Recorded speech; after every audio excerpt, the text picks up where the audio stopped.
你的設備需要維修嗎？我們提供免費診斷。我們上門取件和送件，無需致電或出行。維修前先發送報價，你確認後才繼續。簡單、透明、專業。連結在簡介裏。喺開始之前，確保你有合適嘅工具，包括螺絲批、塑料撬棒同防靜電手套。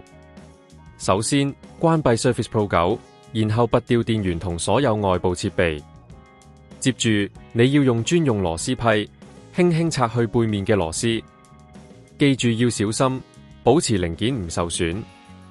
接下來，使用塑料撬棒小心撬開後蓋，確保唔好用力過猛，以免損壞內部連接。